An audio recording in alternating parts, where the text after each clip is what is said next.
Start. आज हम जो है DOL स्टार्टर जो रिवर्स फॉरवर्ड दोनों डायरेक्शन में चलता है उसका सिमुलेटर पर हम फॉल्ट देखते हैं कि भाई उसमें क्या क्या खराबियां आ सकती हैं।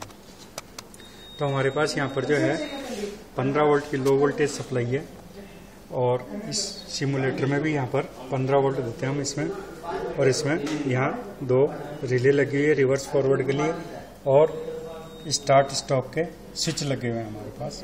ऑफ का पुश बटन है, ये कंट्रोल सर्किट है जिसमें fuse, overload, stop push button, start push button और उनके एनसी कॉन्टैक्ट, होल्डिंग कॉन्टैक्ट और इंटरलॉक, फिर कॉइल। इसी तरीके से यहाँ पावर कंट्रोल सर्किट में फ्यूज F1 F2, फिर बाद में जो है रिवर्स और फॉरवर्ड के दो कॉन्टैक्टर के मेन कॉन्टैक्ट, ओवरलोड रिले और मोटर ओवरलोड का कॉन्टैक्ट, और विभिन्न फॉल्ट उत्पन्न करने के लिए हमारे पास स्विच है।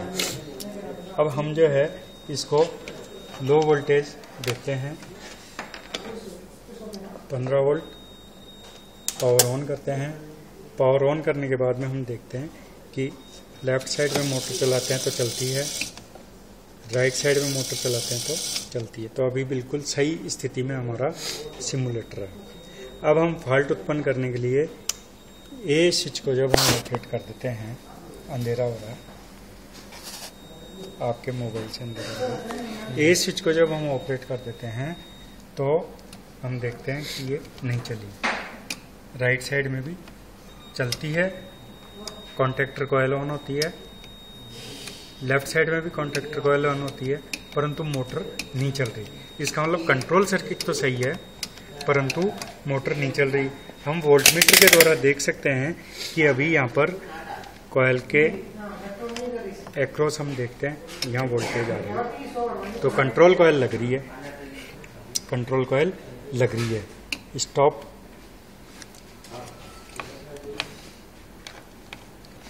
आप इतना रखो तो बस दिखता रहेगा दूर से, ज़्यादा पास में। ये जो है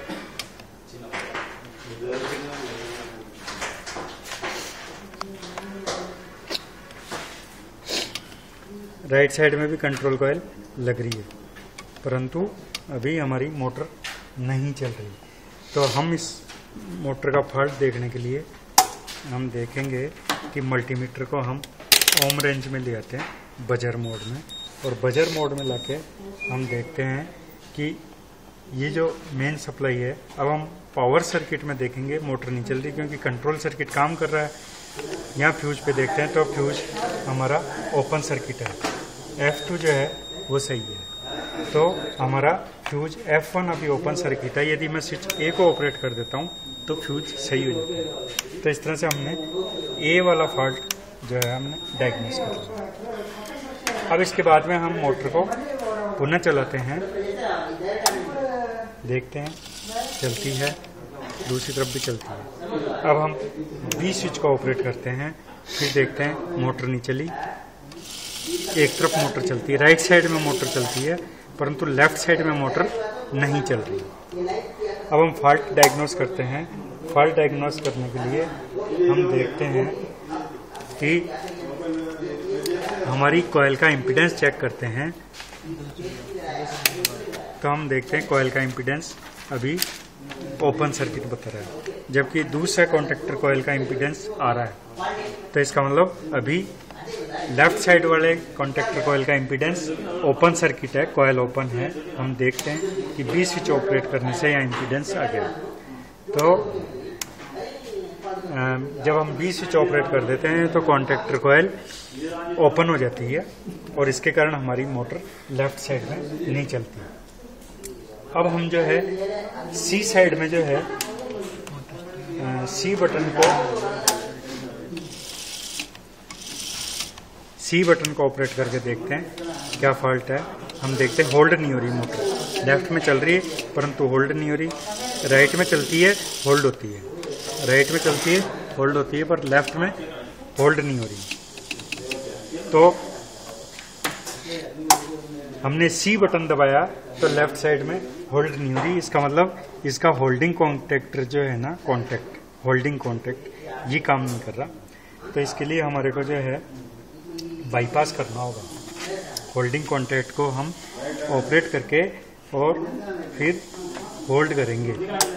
जब हम यहाँ से चलाते हैं और फिर इसके बाद में होल्डिंग कॉन्टैक्ट को मैं टच कर लेता हूँ तो इससे ही चलती है। इसका मतलब पुश बटन का काम भी यहीं से हो रहा है, होल्डिंग कॉन्टैक्ट का।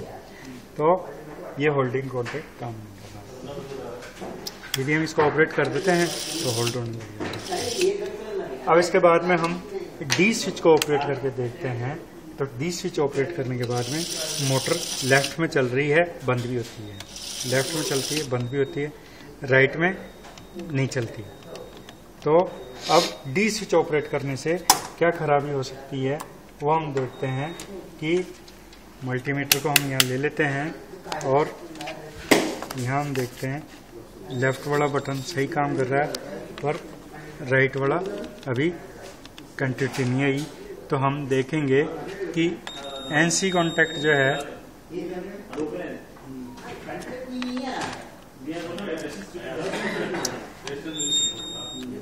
यहाँ तक हमारा आ रहा है। तो हम देखते हैं K1M के बाद जो है हमारी पावर नहीं आ रही। तो ये इंटरलॉक बटन है जो फॉरवर्ड कॉन्टैक्टर के टाइम पर रिवर्स का ऑन नहीं होना चाहिए, रिवर्स के टाइम पर फॉरवर्ड। तो हमारा इंटरलॉक जो कॉन्टैक्ट है वो अभी नहीं आ रहा यहाँ पर। और जब हम इस बटन को प्रेस कर देते हैं तो ये फॉल्ट रिमूव हो जाता है। तो इस तरह से हम देखते हैं कि हमारे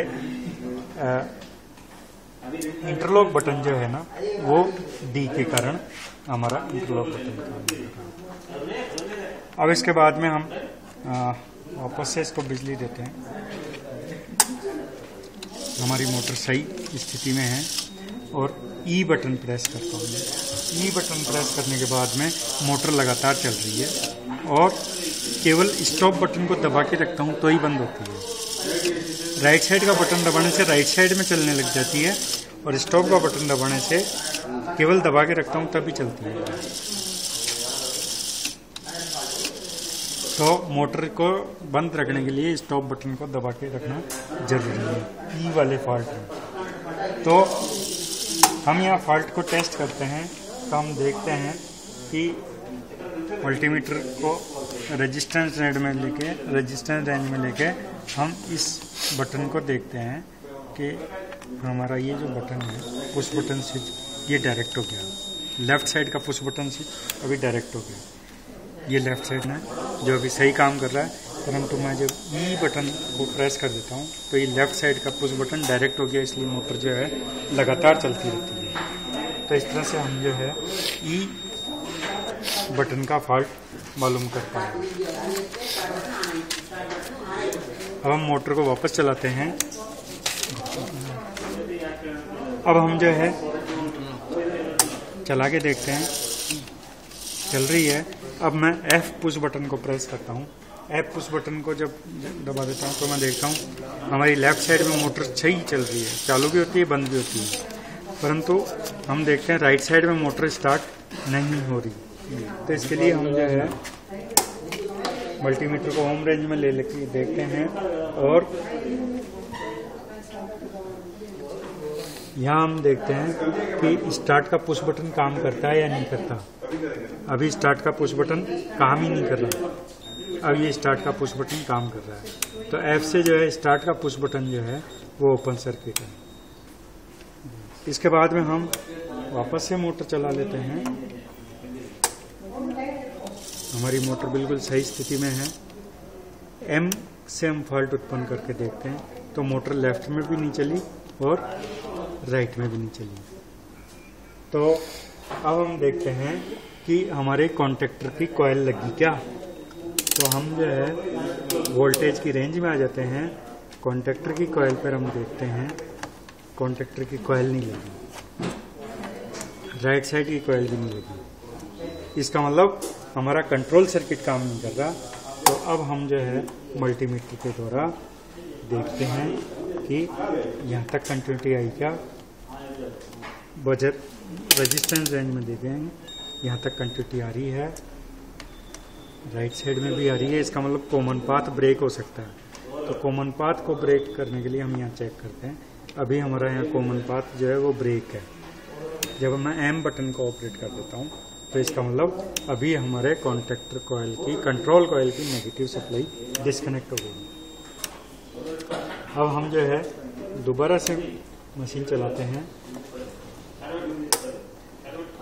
हमारी मशीन बिल्कुल सही स्थिति में है। अब मैं एल बटन को प्रेस करके देखता हूँ। मोटर लेफ्ट में चलती है, कंट्रोल कॉइल लगती है, राइट में भी कंट्रोल कॉइल लगती है। इसका मतलब कंट्रोल साइड हमारी बिल्कुल सही है। हम देख सकते हैं कि ये नेगेटिव पॉजिटिव, कंट्रोल कॉइल लग रही है, बंद हो रही है, दूसरी वाली कंट्रोल कॉइल भी लग रही है और बंद भी हो रही है। इसका मतलब हमारी प्रॉब्लम पावर सर्किट में है। एल बटन दबाने से हमारी प्रॉब्लम पावर सर्किट में है। तो सप्लाई रिमूव करके हम रेजिस्टेंस मोड में लेके और फ्यूज को देखते हैं तो ये फ्यूज जो है अभी ब्रेक है। जब मैं एल को ऑपरेट कर देता हूँ तो फ्यूज F2 वो जो है सही हो जाता है। इसके बाद में हम वापस से सप्लाई देके हम देखते हैं हमारी मोटर सही स्थिति में है। अब मैं K वाला बटन ऑपरेट करता हूँ।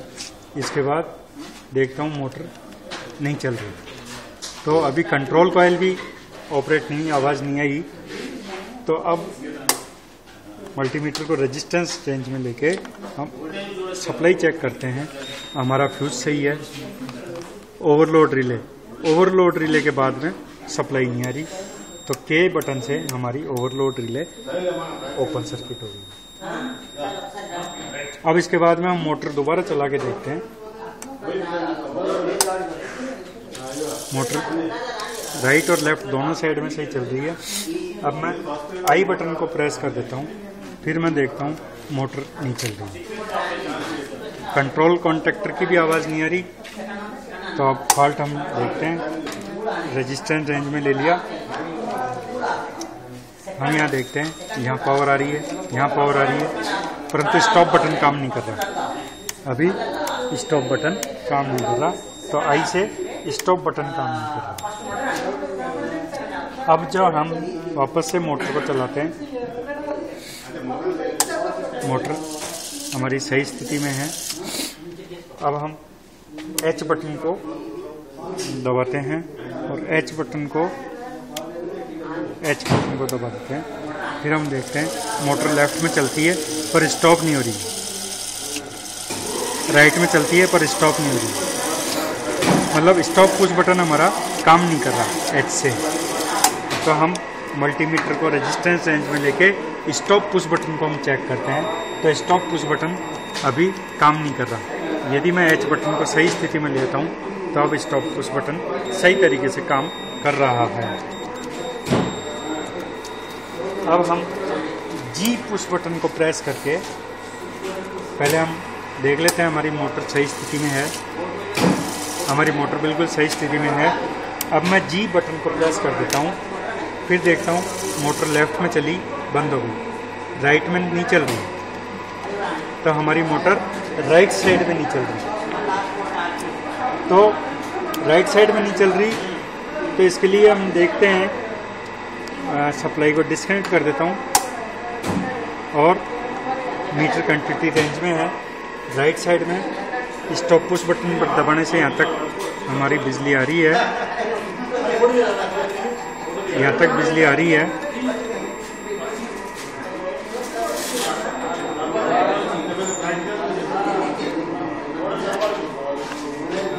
ये भी आ रही है और ये भी आ रही है। दोबारा से फॉल्ट देखते हैं हम।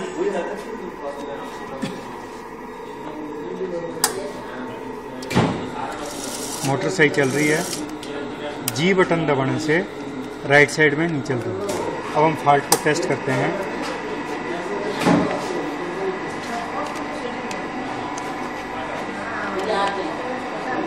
यहाँ पावर नहीं आई।